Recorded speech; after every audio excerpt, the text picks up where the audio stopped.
नमस्कार, vision IAS के news today के इस अंक में आप सभी का स्वागत है। इस अंक में हम आपके लिए लेकर आए हैं यूपीएससी परीक्षा की दृष्टि से महत्वपूर्ण कुछ अहम खबरें।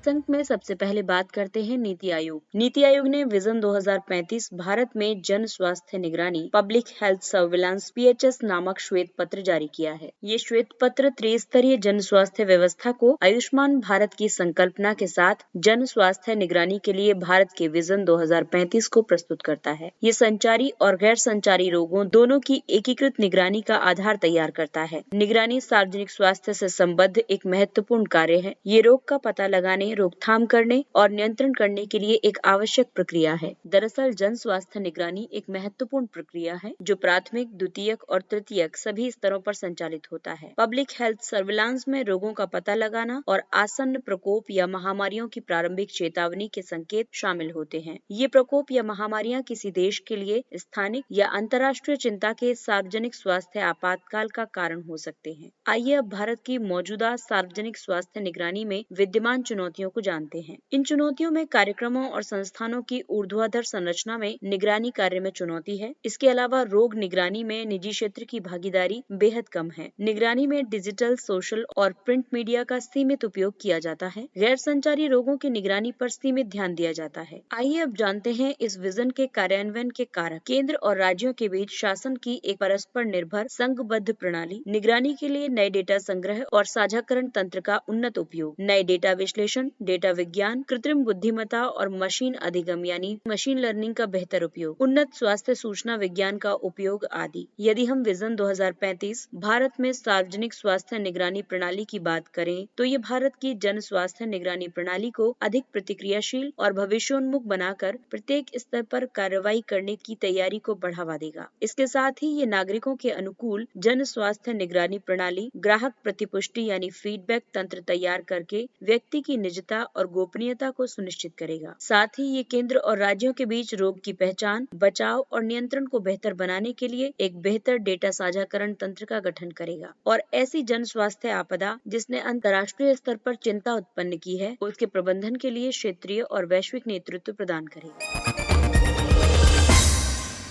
अगली खबर अंतरिक्ष क्षेत्र से संबंधित है। हाल ही में प्रधानमंत्री ने अंतरिक्ष क्षेत्र से संबंधित प्रमुख उद्योगों और स्टार्टअप्स की भागीदारी को प्रोत्साहित करने के लिए उनके साथ संवाद किया है। सरकार ने आत्मनिर्भर भारत के तहत अंतरिक्ष क्षेत्र को खोलने और अंतरिक्ष गतिविधियों में भारत के निजी क्षेत्र की भागीदारी को सक्षम बनाने का ऐतिहासिक निर्णय लिया है। अंतरिक्ष क्षेत्र में आगामी भारतीय स्टार्टअप्स में Skyroot Aerospace, Pixxel India, Space Kidz India आदि शामिल हैं। निजी क्षेत्र की भूमिका के अंतर्गत तकनीकी परिदृश्यों में परिवर्तन, डिजिटलाइजेशन आदि के लिए भारत की विशिष्ट आवश्यकताओं की पूर्ति करना शामिल है। इसके साथ उपग्रहों की मांग को पूर्ण करने में सहायता करना, क्योंकि इसरो द्वारा एक वर्ष में 18 से 20 उपग्रहों की आपूर्ति की जाती है। उच्च तकनीकी नौकरियों का सृजन और core research, deep space mission आदि के लिए अपने संसाधनों को उपलब्ध कराकर इसरो की मदद करना, क्षमता निर्माण, अत्याधुनिक प्रौद्योगिकी, नवीनतम नवाचार आदि में सहायता करना आदि शामिल है। आइए अब हाल ही में इस दिशा में उठाए गए कदमों को भी जानते हैं। इसमें सबसे महत्वपूर्ण है न्यू स्पेस इंडिया लिमिटेड। ये इसरो की वाणिज्यिक शाखा है। ये भारतीय उद्योगों को अंतरिक्ष से संबंधित गतिविधियों में उच्च प्रौद्योगिकी के अंगीकरण में सक्षम करेगी। इसके अलावा दूसरी संस्था है भारतीय राष्ट्रीय अंतरिक्ष संवर्धन एवं प्राधिकरण केंद्र यानी इन स्पेस। ये निजी क्षेत्र के लिए सभी समान नीतियां सुनिश्चित करेगा। ये अंतरिक्ष क्षेत्र में निजी क्षेत्र की भागीदारी के लिए उन्हें प्रोत्साहन और समर्थन प्रदान करने के लिए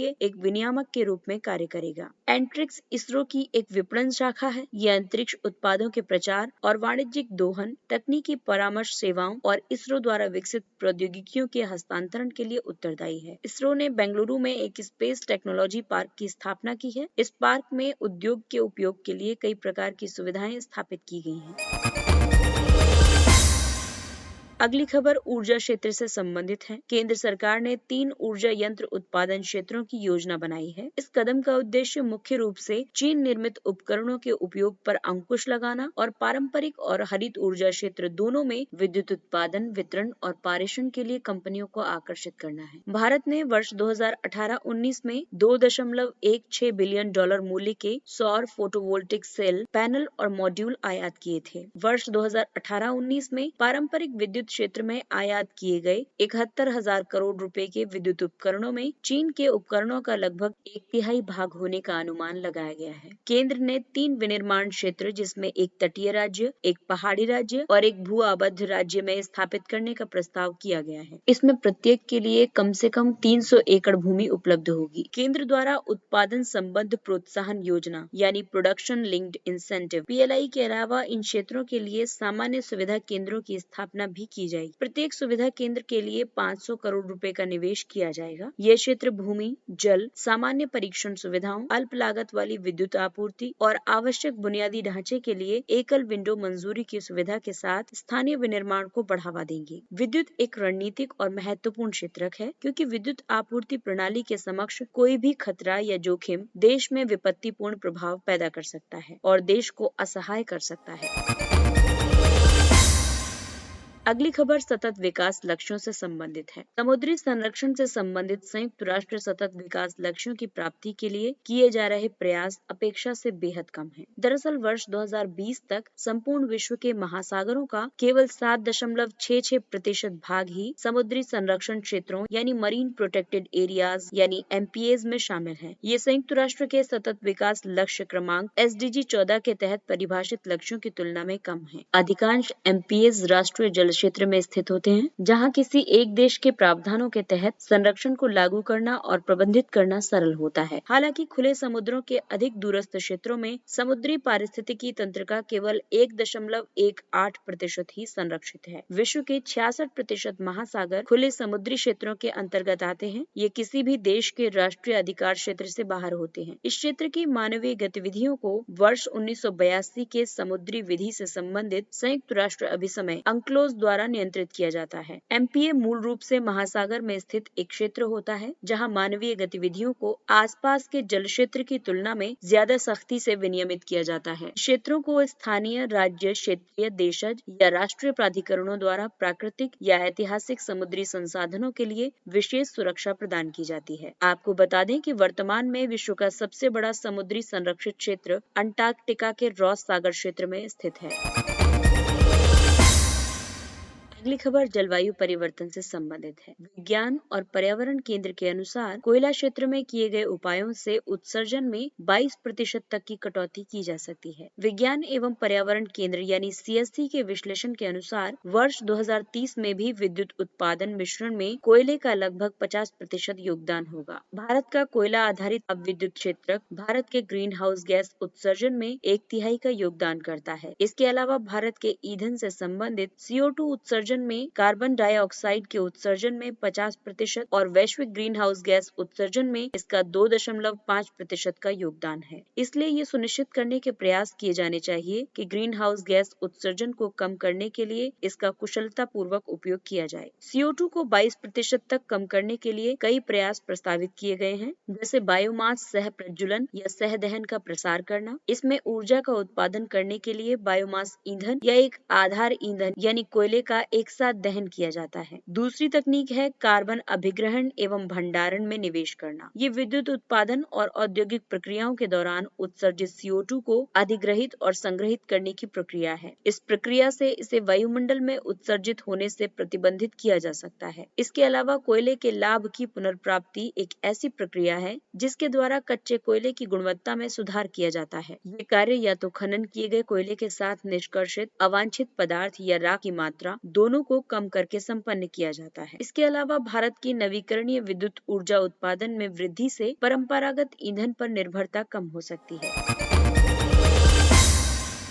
आइए अब नजर डालते हैं कुछ संक्षिप्त किंतु महत्वपूर्ण खबरों पर। संसद सदस्य स्थानीय क्षेत्र विकास योजना निधि यानी MP-लेड फंड। संसद सदस्यों ने सरकार से वर्ष 2018 और वर्ष 2019 में स्वीकृत परियोजनाओं के लिए निधि जारी करने का आग्रह किया है। आपको बता दें कि इन परियोजनाओं को कोविड-19 महामारी की वजह से निलंबित कर दिया गया था। MP-लेड योजना केंद्र सरकार की एक योजना है। इसके अंतर्गत प्रत्येक सांसद अपने संसदीय क्षेत्र में जिला कलेक्टर को स्थानीय आवश्यक आवश्यकताओं के आधार पर प्रतिवर्ष 5 करोड़ रुपए के विकास कार्यों को आरंभ करने के लिए अनुशंसा कर सकते हैं। सांसदों को प्रतिवर्ष अनुसूचित जाति की आबादी वाले क्षेत्रों के लिए एमपी-लेड्स में से न्यूनतम 15% और अनुसूचित जनजाति की आबादी वाले क्षेत्रों के लिए 7.5% लागत वाले कार्यों की अनुशंसा करना अनिवार्य है।